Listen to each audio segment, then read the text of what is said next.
Samarlakota railway station కార్యాలయంలో 77వ గణతంత్ర దినోత్సవ కార్యక్రమం రైల్వే స్టేషన్ మాస్టర్ ఎం రమేష్ అధ్యక్షతన నిర్వహించారు.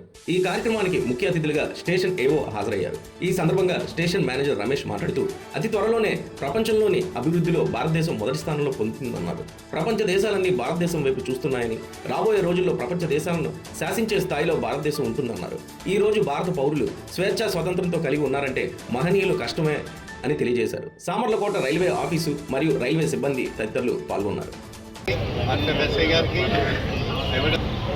సోదరిమణులు అలాగే మన స్టేషన్లో ఉంటున్నటువంటి మనతో పాటు మన స్టేషన్కి కూడా డెవలప్మెంట్లో భాగంగా వాళ్ళు కూడా తమ వంతు సహకారం అందిస్తూ వస్తున్నటువంటి మన సోదరులు, ఆటో సోదరులు కానీ, కార్ స్టాండ్ సోదరులు కానీ, వీరందరికీ కూడా నేను హృదయపూర్వక నమస్కారాలు తెలియజేసుకుంటూ ఇక్కడికి వచ్చిన ప్రతి ఒక్కరికి కూడా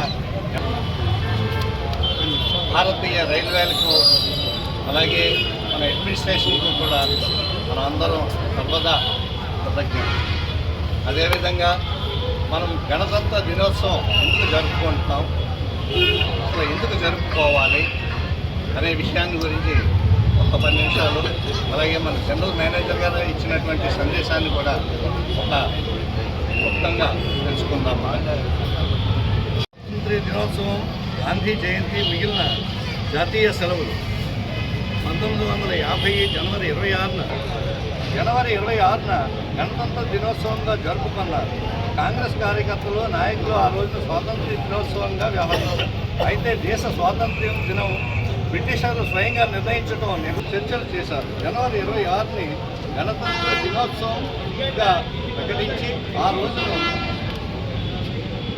స్వతంత్రంగా వ్యవహరించారు. గణతంత్ర దినోత్సవాన్ని దేశవ్యాప్తంగా ప్రభుత్వం, ప్రజలు ఘనంగా నిర్వహిస్తూ జనవరి 26వ తేదీ గణతంత్ర దినోత్సవం సందర్భంగా మనం అందరం కూడా ఏకమై అదేవిధంగా న్యూఢిల్లీలో జెండా ఎగరవేసి ప్రసంగిస్తారు. అదేవిధంగా మన రాష్ట్రంలో కూడా అమరావతిలో ముఖ్యమంత్రి ఆధ్వర్యంలో జెండా ఎగరవేసి ప్రారంభిస్తారు ఈ గణతంత్ర దినోత్సవ వేడుక. మనకి మన పబ్లిక్కి ఏ విధంగా అయితే సేవలు అందిస్తాయి, అలాగే భారతీయ రైల్వేలు ఎంతో ముందుకి ఈ రోజున